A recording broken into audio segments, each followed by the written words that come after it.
Alors, introduisons ces arcanes mineurs, maintenant par la théorie, mais là on vient déjà de bien les introduire par l'aspect physique.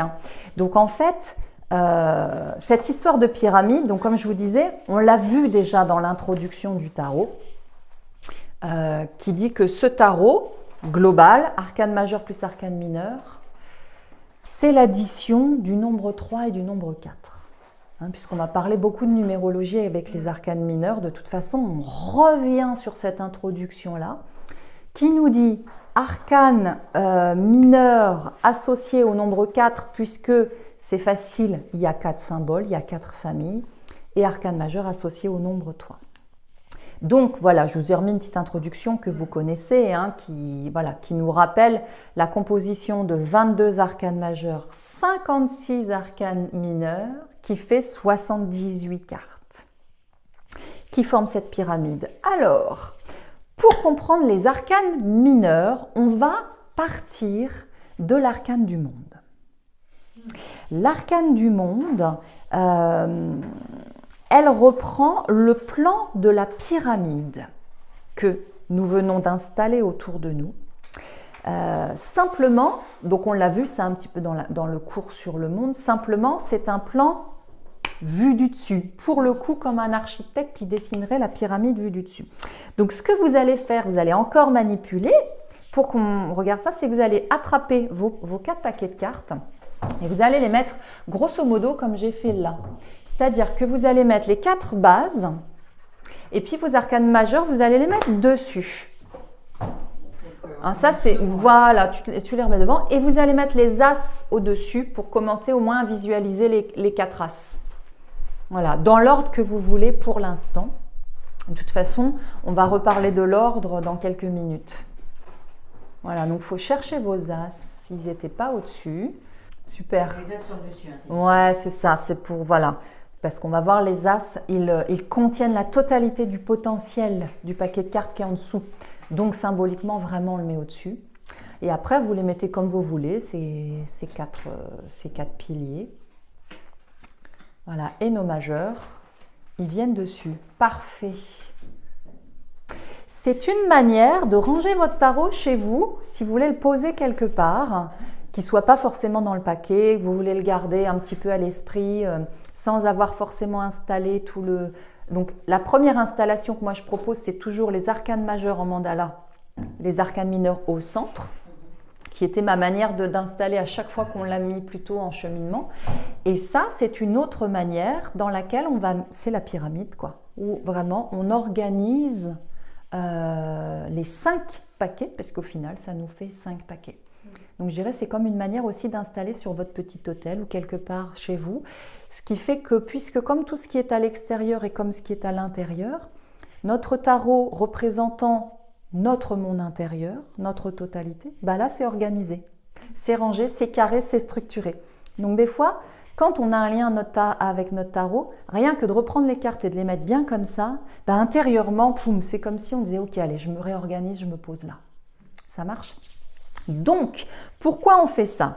Parce que l'arcane du monde, dernière lame des arcanes majeurs, lame 21, elle représente donc la totalité du tarot, c'est un hologramme sur laquelle, donc je vous ai fait un petit schéma ici, ce que vous venez de faire, sur laquelle on va donc avoir organisé les 4 familles des arcanes mineurs, qui, sur l'arcane du monde, ne ressemble pas au symbole des arcanes mineurs. On aurait pu retrouver sur l'arcane du monde une belle coupe, un bâton, etc. Non, c'est pas ça, c'est des personnages.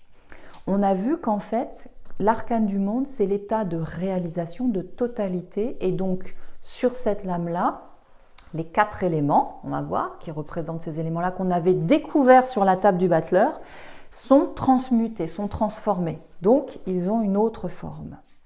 Nous, sur les arcanes mineurs, sur nos as, ils ne sont pas encore forcément transmutés. Ils sont en toute potentialité, j'ai envie de dire. Voilà. Mais ça représente ces 4 paquets-là. Donc, on démarre par la fin du parcours, là où tout est organisé, rangé, et on va aller tout disséquer. Voilà. Donc, effectivement, je vous ai noté, on a ici vraiment la perfection accomplie, la totalité retrouvée et intégrée. Ça, c'est super important. L'idée que arriver dans l'arcane du monde, c'est complètement intégré. C'est-à-dire que ça fait partie de nous. On en a fait l'expérience. Ce ne sont pas des concepts mentaux. Ça ne serait pas intégré sinon. On a fait l'expérience de tout ça. Donc, en termes alchimiques, effectivement, le plomb est devenu pierre philosophale. Il y a eu tout ce travail-là de fait. Voilà. Et donc, nous, notre boulot, ça va être de retourner disséquer tout ça pour aller voir comment on a fait tout ce travail-là pour arriver à la pierre philosophale. Comme si on arrivait effectivement dans une pyramide égyptienne avec, hop, le trésor. Oui, mais comment on en est arrivé là? Il faut qu'on reparte en arrière. Donc, nous, c'est ce qu'on va faire. Donc, hop, on va regarder la suite. Maintenant que vous avez installé vos cartes comme ça, donc normalement, c'est imprimé recto verso. Hein, voilà. Donc, le 4, le nombre 4 va être très important dans la symbolique des arcanes mineurs, puisqu'il y a 4 familles, que ce sont les 4 piliers, les 4 pieds de la table, tout ce qui fait que ça tient. On est obligé de passer par le 4 pour comprendre de quoi nous parlent les arcanes mineurs. Et donc le 4, on sait que dans sa symbolique, il est relié, bien sûr, à tout ce qui est concret, rationnel, carré, le 4, l'empereur dans les arcanes majeures. Okay. Donc toute cette dynamique autour de l'empereur et du 4, qui va surtout être l'aspect concret, rationnel, va nous expliquer que les arcanes mineurs vont nous parler de quelque chose de concret et de rationnel dans notre vie. Là où les arcanes majeures nous parlent plutôt du cheminement de l'âme, de nos expériences de vie. Alors bien sûr qu'elles sont concrètes dans notre expérience, mais ça reste une dimension archétypale, symbolique. Là, avec les arcanes mineurs, on va concrètement parler de notre expérience de l'humain. Donc, je vous ai remis un petit résumé pour vous permettre de vous souvenir. Hélène, tu demandais combien il y en a dans chaque paquet. Eh bien, je vous ai remis le petit schéma. 56 arcanes mineurs, ça c'est la totalité des arcanes mineurs au sol. Divisé en 4 familles, ça c'est OK. Et dans chaque famille, il y a une sous-division qui fait qu'il va y avoir 10 cartes numéraires, on les voit ici, de l'As au 10, et puis 4 personnages qu'on va appeler la famille royale. C'est à nouveau une sous-division dans les arcanes mineurs. Les 10 cartes numéraires et les 4 personnages. Donc ça fait 14 cartes dans chaque famille. Ça marche? Les nombres sont toujours importants. Le fait qu'il y en ait 10, le fait qu'il y en ait 4, le fait qu'il y en ait 14, tout ça, c'est pas au hasard, bien sûr. Donc vous me coupez si à un moment je vais trop vite, mais là c'est de la révision un petit peu tout ça. Ok, donc tout ça pour nous dire très simplement qu'avec les mineurs, nous sommes dans la vie concrète. Et donc là, je vous ai déjà mis un petit résumé sur cette introduction-là, qui en fait nous dit déjà tout. C'est que forcément, ça va nous parler de nos 4 centres, des 4 domaines de notre vie, que sont mon corps, mes relations, mes idées, ma quête de sens. Donc mon corps, c'est tout ce qui touche à mon incarnation, mon corps, ma santé, mon énergie, mon travail, ma maison, mon argent, tout ce que je fais, ça c'est ce que je vous ai noté. C'est tout ce qui est quantifiable, matériel. Et puis, les arcanes mineurs, ils vont nous parler aussi de mes relations, c'est-à-dire de ma vie affective. Sentimentale, émotionnelle, ma famille, l'amour, l'amitié, les relations au travail, tout ce qui touche à mon cœur et à l'affect. Et une forme de spiritualité relationnelle aussi. Et puis, il y a aussi mon mental dans tout ça, tout ce qui se passe dans ma tête, ma façon de penser, de m'exprimer, ma manière de percevoir le monde, mes croyances, mes mots. Vous savez, quand on parle, on a toujours des expressions. Alors moi, je dis toujours « ça marche ». Pour vérifier que c'est OK, je dis « ça marche ». Ces petits mots-là, ils en disent tellement sur notre fonctionnement intérieur. Ben, c'est aussi ça. Quand je note mes mots, c'est aussi tout ce qui va parler de ma sphère mentale et de mes fonctionnements intérieurs. Et puis, le plus subtil de ces 4 symboles qu'on va retrouver là, qui va être tout ce qui est à l'intérieur de moi, ma quête de sens. Donc mon feu intérieur, mon instinct, ma créativité, ma sexualité, ma conscience et ma foi, ma volonté, ce qui me donne envie, le sens que je donne à ma vie et aux événements. Toute cette quête de sens un peu du transcendant. Donc on retombe sur ces 4 éléments qu'on a déjà travaillé dans les arcanes majeurs avec les 4 symboles, mais qui en fait ici nous montrent que les arcanes mineurs finalement ils parlent de mon job, mon corps, mon amoureux ou mon amoureuse. Voilà, ce qui fait que souvent, avant on disait on va voir une voyante pour savoir bon comment ça va aller, et la santé, et l'amour, et les finances, et le travail quoi. Très concrètement, le reste, on s'en fout. Ce qu'on veut déjà, c'est être en bonne santé, s'épanouir dans l'amour, avoir un bon job, et puis de l'argent, et puis une maison, et voilà. Et une fois que ça, c'est fait, on va voir le reste. Et d'ailleurs, on peut penser à la fameuse pyramide des besoins vitaux, qui font que s'il n'y a pas d'abord les besoins fondamentaux, ouais, c'est ça, avec la nourriture, la sécurité physique, etc., on peut toujours, bah voilà, c'est ça. Et puis si on monte un peu quand même, ça va être bancal, et puis à un moment, on va retomber de l'autre côté, enfin voilà. Donc, ça paraît banal, mais en vrai, les arcanes mineurs, ils vont nous parler de ça. Parce que c'est ce qui nous intéresse en fait dans la vie humaine. Bien sûr, il y aura l'aspect spirituel, c'est la fameuse quête de sens, donc dedans, ça va être aussi ma spiritualité, tout l'aspect transcendant, mais qui va être le plus subtil à comprendre. Et on va le comprendre en fonction de là où nous, on est par rapport à cette dynamique-là dans notre vie. Donc on va être tous à peu près d'accord sur la santé physique, l'émotionnel relationnel, le mental. Le 4e, ça sera toujours le plus subtil. Et de toute façon, tout ce qu'on va voir ensuite, c'est que toutes ces cartes-là et ces 4 symboles-là, ils se comprennent à hauteur de ce qu'on a intégré en nous. Donc, il y a toute la théorie et il y a ce que nous, on va réveiller à l'intérieur de nous à partir de toute cette théorie. Donc, on ne va pas tout comprendre parce qu'il y a des choses qui ne nous parlent pas, qui ne font pas partie de notre univers. Même chose pour une personne à qui on fait un tirage.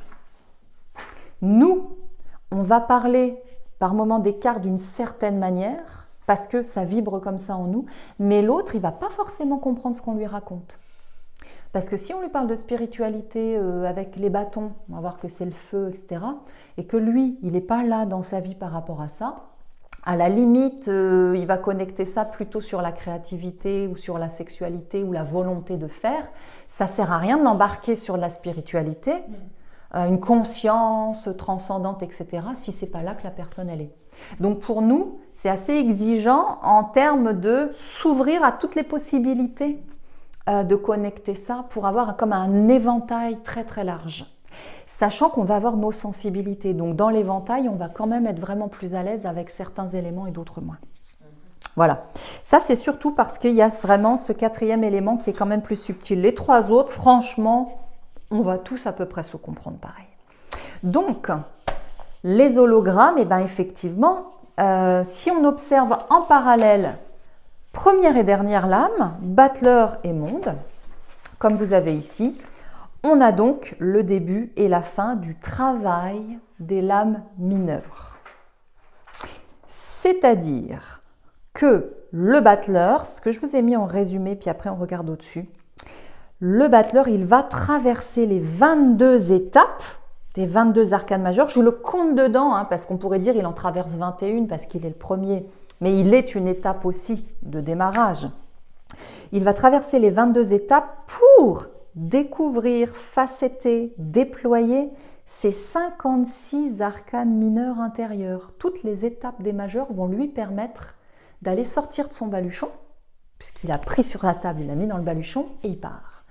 Et à chaque rencontre, papesse, impératrice, diable, maison de Dieu, etc., pouf, il va aller travailler, découvrir une de ces cartes en fait finalement. En prenant l'exemple avec le bâton, c'est le plus facile parce qu'on peut se dire qu'il va aller le tailler. Au début, c'est un bâton vraiment brut et à force de rencontres et d'expérimentation, il va le tailler différemment. Alors des fois, ça va casser. Des fois, il va casser son bâton parce qu'il y a une expérience de vie difficile. Pof, peut-être ça casse son élan, sa volonté. Il va falloir qu'il rabiboche ou qu'il trouve un autre bâton. On ne sait pas comment il va se débrouiller. Voilà. En tout cas, on peut se dire que les 22 étapes, c'est vraiment à chaque fois des possibilités d'aller découvrir et puis vraiment créer ces potentiels-là à l'intérieur de lui pour in fine les transformer. Hein. Vraiment pour arriver à cette pierre philosophale. Voilà. Donc, voilà, notre but selon le tarot serait de découvrir et faire grandir les potentiels que nous portons depuis notre naissance.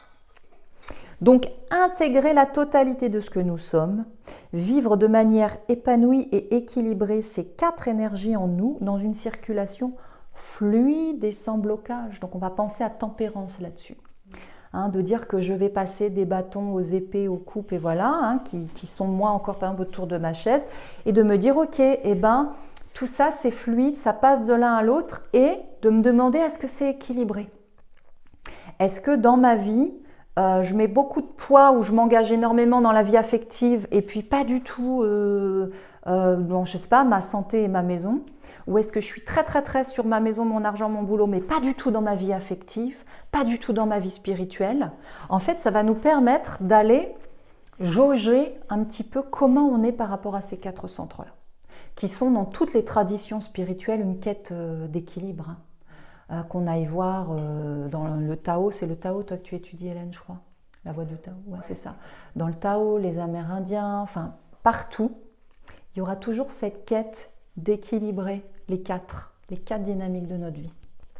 Et d'ailleurs, dans le management, qui pour moi est un peu du chinois, il y a tout un travail aussi autour de ça. Faire que les employés s'y retrouvent sur les 4 dynamiques.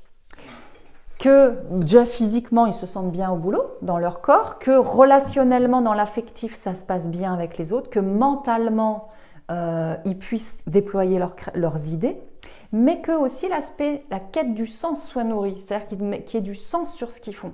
Donc quand on est à notre compte, c'est facile de se dire je mets du sens, mais quand tu es l'employé d'eux, la postière au guichet à Corée avec qui je discute souvent, de quelle manière elle met du sens à ce qu'elle fait. Hein, donc à chaque fois, il y a l'idée pour qu'un être humain se sente bien là où il est, que ces 4 énergies-là soient nourries d'une manière ou d'une autre. Donc ça vaut pour nous dans notre vie quotidienne, ça vaut au boulot quand on mène des équipes, etc., etc. De temps en temps, faire un bilan intérieur avec cette idée de pyramide, hein, toujours, hein, c'est mineur, et dire ok, comment ça va pour moi en ce moment avec ces 4 centres-là. Ça, c'est intéressant parce que comme ça, on va pouvoir équilibrer un peu notre balance. Et de temps en temps, se dire ah ouais, c'est vrai que là, j'ai quand même un petit peu vraiment laissé de côté ça. Sans se culpabiliser là-dessus. C'est-à-dire qu'on a des périodes de vie. Donc, bien sûr qu'on a des périodes où on est plus dans un domaine, plus dans l'autre, plus dans l'autre. C'est juste de le faire en conscience pour ne pas se faire rattraper à la fin de notre vie où on n'a pas vu qu'en fait, c'est un peu Steve Jobs, je crois que c'est Steve Jobs qui disait ça. C'est lui qui a eu un cancer, là, voilà, et qui disait sur son lit de mort à la fin qu'il avait tout mis dans son job, mais que le plus important, c'est nos relations, quoi. Ben ouais. Et ça, ben voilà, c'est dommage, c'est ce travail-là qui n'a pas été fait. De tout le temps se dire, comme si au nouvel an, il fallait renouveler, tu vois, plutôt que de se dire qu'est-ce que je vais faire cette année-là, mes bonnes résolutions, ça serait plutôt ok. Bon, comment a été ma pyramide, j'en suis où et où est-ce que je remets de l'énergie cette année? J'ai vachement bien nourri l'année dernière tel domaine. Ah bah cette année, j'ai envie. Bon, je continue à nourrir ça, mais pouf, je vais aller mettre un petit peu plus d'énergie là. Voilà.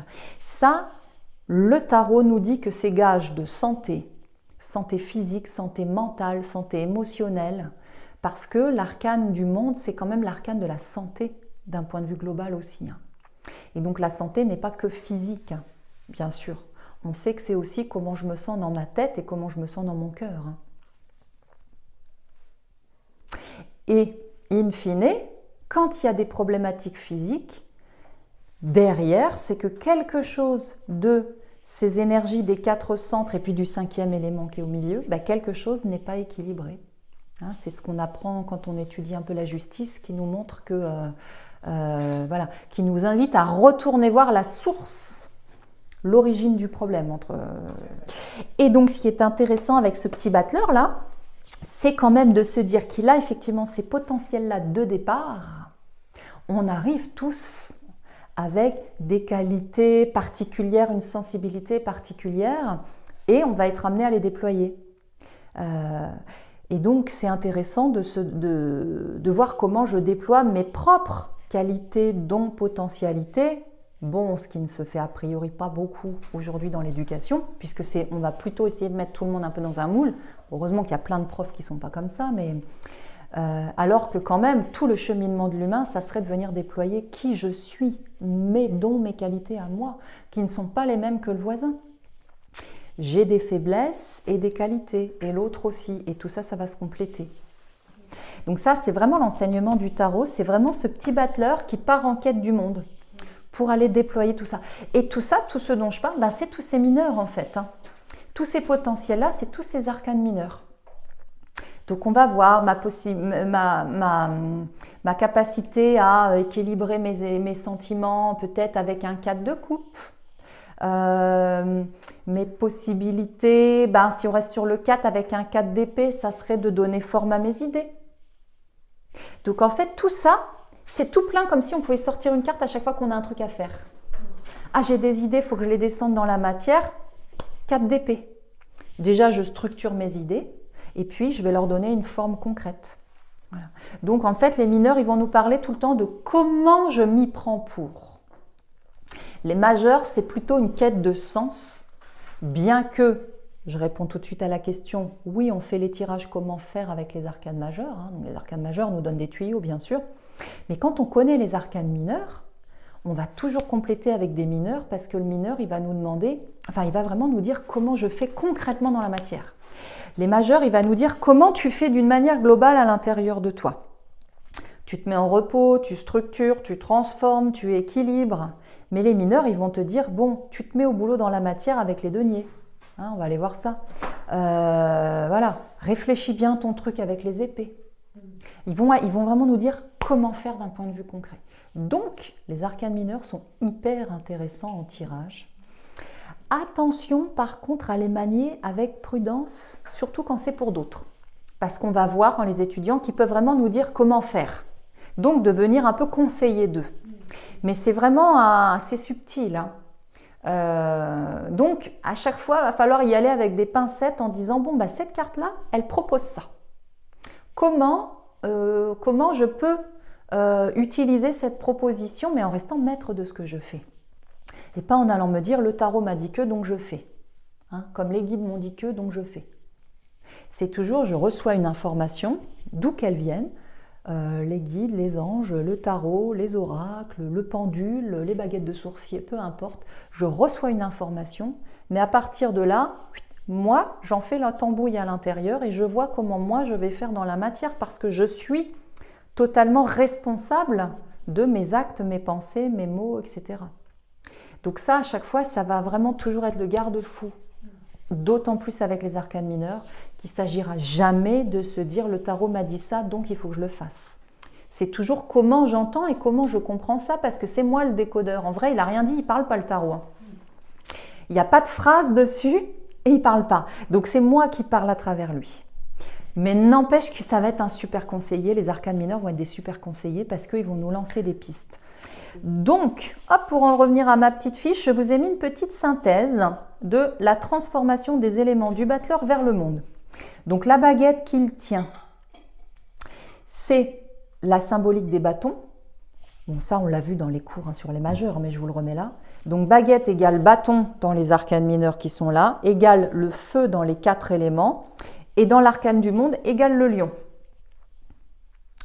Le couteau qui est sur la table du battleur, dans les arcanes mineurs ici, pof, c'est la ligne des épées. Dans les 4 éléments, c'est l'air. Et dans le monde, on va voir juste après qu'il y a 2 possibilités, mais c'est l'ange. Gobelet, coupe, eau, aigle, jeton, denier, terre, bœuf. C'est des correspondances. Et donc, le battleur, on dit que c'est un hologramme du tarot parce qu'on retrouve sur sa table ces 4 familles-là, mais sous la forme embryonnaire. C'est-à-dire qu'il n'a encore rien expérimenté, rien utilisé. Simplement, c'est sur la table, mais il n'a pas commencé à utiliser. Et surtout, Comme ça représente les 4 éléments, terre, air, eau, feu, le battleur, il a vraiment sur sa table aussi physiquement les constituants de la vie. Parce que souvent, on résume le battleur à mes potentiels. Mais c'est aussi clairement les constituants de la vie. Donc ça fait que le battleur, je vous ai marqué, c'est vraiment le principe créateur de toute vie matérielle. C'est comme si on voulait faire un truc, mais si on n'a pas l'eau pour aller arroser les plantes, elles ne pousseront pas. Donc on peut faire de la magie tant qu'on veut, pchit, pchit, pchit, pchit, pchit, il faut l'eau. Donc il y a un truc pragmatique aussi dans le battleur qui fait qu'il a les 4 éléments à dispo et que c'est ça qui va faire que la vie est possible derrière. Et dans le monde, bien sûr, on a vu tout ça, c'est épanoui, transformé. Alors il y a la mandorle dans l'arcane du monde qui apporte une autre symbolique par rapport aux arcanes mineurs, mais qui va avec, puisqu'elle représente l'aura et le rayonnement des corps énergétiques. Et ben, elle nous ramène à ces corps énergétiques. Alors, là, on parle de 4 corps. On est d'accord qu'il y en a plus que ça. On est OK. Mais on peut ramener à 3 ou 4 corps fondamentaux déjà, qui sont le corps physique relié à l'élément terre, le corps émotionnel qu'on va appeler aussi le corps astral qui est relié à l'élément eau, le corps mental qui est relié à l'élément air et le corps causal qui est relié à l'élément feu. C'est une convention, c'est juste pour l'étude du tarot. Voilà, on est OK qu'il y a plus de corps que ça, mais quand même, ça nous intéresse par rapport à ça. Voilà pour introduire ces mineurs. Donc, quand même, je vous disais qu'au niveau de l'ange et de l'aigle, il y a 2 histoires. Donc ça, je vous l'ai déjà dit dans le cours sur les arcanes majeures, mais on le reprend là, parce que peut-être vous ne l'avez plus en mémoire. Et là, je vous ai mis clairement les 2 versions. Parce que vous allez trouver des versions où, donc il n'y a que en haut que ça change. En bas, denier, bâton, c'est bon. Le bœuf ou le taureau de l'arcane du monde est toujours associé à la terre et au denier. Et le lion est toujours associé au bâton et au feu. Mais en haut, coupe et épée, donc air et eau, ils peuvent être inversés droite-gauche, gauche-droite. Vous vous souvenez de ça ou pas du tout? Bon, donc super, comme ça ne fait pas trop une redite. C'est-à-dire qu'il y a 2 versions, il y a 2 écoles. Les 2 sont vraies à chaque fois. Il y a la version astrologique et la version symbolique. Si je suis en astro, parce que l'astrologie est dans le tarot aussi, la vision astrologique, c'est de se dire que, donc en haut, parce qu'en bas c'est facile, c'est taureau-lion. C'est les 4 signes fixes en astrologie qui représentent les 4 éléments. Okay, taureau, signe fixe de la terre, c'est facile. Lion, signe fixe du feu, c'est facile. Ok. Là où ça se corse, c'est que si on est sur une grille astrologique, l'ange, il devient le Verseau. Le signe du Verseau, c'est un signe d'air. L'aigle, c'est plus complexe. L'aigle, il est associé au scorpion, parce que le scorpion est invité à se transformer et à devenir un aigle en astrologie. Donc, ça veut dire que dans ce cas-là, on associe l'élément air à l'ange, puisque c'est le Verseau, l'élément eau à l'aigle, puisque c'est le scorpion. Ok. Donc, ça, c'est les correspondances avec l'astrologie. Bon, je vous ai mis des petites notes en dessous parce que il y a aussi l'histoire des apôtres, puisque ça fait partie du tarot. Et donc, je vous ai mis tous les liens. Le taureau, signe fixe de la terre, c'est Saint-Luc, etc., etc. Ok? Je vous ai mis une petite info en dessous. La terre, c'est un signe fixe, c'est le taureau qui, en fait, c'est l'élément qui va aider à matérialiser ses projets. Puis je vous ai mis 4 petites infos là. Ça, c'est pour donner les correspondances si on se met sur une grille astrologique. Maintenant, si on vient sur une grille qu'on va dire plutôt symbolique. Par exemple, Jodorowsky, dans La Voie du Tarot, lui, il ne met pas la correspondance astrologique, il met la correspondance symbolique. Là, on va plutôt se dire, l'ange, c'est le monde émotionnel, donc j'y mets l'eau. L'aigle, c'est l'esprit, j'y mets l'air. Souvenez-vous, dans les arcanes majeures, l'aigle, c'est le symbole de l'impératrice. L'empereur l'aura aussi au sol. Et c'est quand même l'aigle, celui qui prend de la hauteur, donc qui va dans les airs, le mental, qui fait preuve de discernement, qui regarde les choses du dessus. Dans ce cas-là, on va dire que l'aigle, c'est plutôt le mental avec les épées et l'air.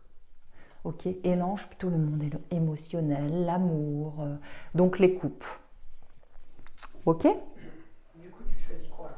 Du coup, tu fais comme tu veux. Moi, ça dépend. J'ai pas envie de choisir, je prends les deux. Quand je positionne, je prends la version astrologique quand même, parce qu'il y a cette histoire de 4 signes fixes qui sont quand même fixes des 4 éléments. Donc il y a quand même une logique puissante là-dedans qui moi me plaît bien par rapport à cette symbolique-là. Mais on pourrait faire l'inverse. Ça marche. Mais tu peux tout à fait, si pour toi, en fait, il faut prendre ce qui fait sens à l'intérieur de vous.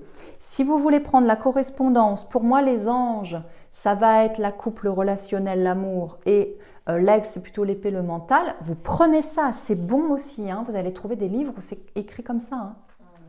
D'ailleurs, j'ai eu un coup de fil un jour d'une lectrice de mon bouquin, Tarot-thérapie, qui m'avait déjà appelé pour un truc, qui m'a appelé en me disant « Bon, excusez-moi de vous déranger, etc. Mais je crois que vous vous êtes trompée. » Elle dit « Bon, j'imagine bien que si vous avez mis ça, c'est que vous avez une raison, mais je trouve ça bizarre que vous ayez associé au monde, parce que l'exercice qui est associé au monde, c'est un tirage, et j'ai mis ce truc-là, quoi. » Donc, je lui ai expliqué au téléphone. Mais elle avait toujours lu plutôt l'autre version. Voilà. Donc, comme toujours avec le tarot, les deux sont vrais. C'est toujours une histoire de grille de lecture. Hein, ça, c'est super intéressant. Et il y aurait sûrement encore d'autres grilles de lecture, mais c'est des grilles de lecture qui fonctionnent par 4. Donc, le 5e élément, il est au centre. Voilà, mais on ne peut que s'associer sur des traditions qui fonctionnent par 5. Les traditions où il y a l'élément bois, par exemple, plus oriental, on ne va pas pouvoir associer de la même manière. Le bois, il va aller avec le feu un peu, hein, parce qu'il sera sur le bâton, quoi. Mais si une tradition n'est pas sur le nombre 4, le fameux quaternaire, on ne va pas le rentrer dans le même truc, c'est pas la même grille. On ne va pas en faire rentrer les ronds dans les carrés. Voilà, ça marche pour le quaternaire. Ok, et un peu plus tard, on verra des petites choses par rapport à ça. Ce qui est intéressant, je pousse encore un petit peu l'analyse mentale, ce qui est intéressant avec notre histoire, pourquoi j'ai mis un plus et un moins au-dessus? C'est parce que ça nous donne du coup 2 colonnes. C'est pour ça que c'est quand même vachement intéressant aussi cette vision-là. C'est que la colonne des plus, bah, c'est quoi? Pourquoi il y a épée, bâton, coupe denier? Plus, moins, ça veut dire quoi à votre avis? Vous direz ça? Ouais. Actif ou passif? C'est ça. Ah oui, c'est ce que tu mets là. Ouais. Il y a la colonne yang, en fait c'est la dualité, tu sais, tout ce qui marche par deux, les 2 colonnes, les 2 piliers. Ça. La colonne active, côté droit du corps, émissive, yang, masculin, etc., bah, c'est épée bâton. Et la côté réceptif, yin, contemplatif, féminin, etc., c'est l'autre côté, coupe denier. Puisque dans ces 4 symboles-là, bah, on en a 2 plutôt yang, 2 plutôt yin. Hein, on va tout le temps tout découper comme ça. Donc ce qui est intéressant avec cette vision-là, c'est quand même d'avoir cette vision en 2 colonnes qu'on va retrouver dans d'autres traditions, notamment dans la Kabbale, avec l'arbre des séphirotes, l'arbre de vie, où il y a symboliquement 2 piliers, avec un pilier plutôt actif et un pilier plutôt réceptif. Temple de Salomon, enfin bon, après c'est d'autres traditions hébraïques où on peut aller chercher ça à plein d'endroits. Aussi, quand il y a 2 colonnes, il y en a une plus, une moins. Et comme tu dis, peut-être qu'il y a une histoire que c'est neutre au centre, hein? Non, mais je vois le 0 dans le monde. Ouais! Ah ouais. Parce qu'on sait que l'entrée des cathédrales, normalement, était des points neutres en géobiologie. En fait, c'était fait que pour que ça soit une porte énergétique qui fait que quand tu rentrais dans la cathédrale, tu étais énergétiquement nettoyé et tu étais neutre, prêt à absorber tout ce qui allait se passer pendant la messe, en fait. Donc, tu vois, il y a des petites choses un peu magiques là-dedans, mais c'est intéressant, cette histoire de plus, moins neutre. La mise à la terre dans l'électricité, quoi. Hein. Il y a un truc, ouais. Donc ça, voilà. Bon, là, on est dans du mental. Hein. Ça nous sert à rien pour tirer les cartes, j'ai envie de dire, mais ça fait partie de la culture générale. Mais oui. Donc peut-être qu'on met le yin-yang au centre, là, hein, le symbole du mariage des deux aussi, hein, de cette espèce de neutralité. C'est ça? Ok. Donc ça, c'était pour la théorie de ça. Ça va? On va faire un atelier maintenant. Hein.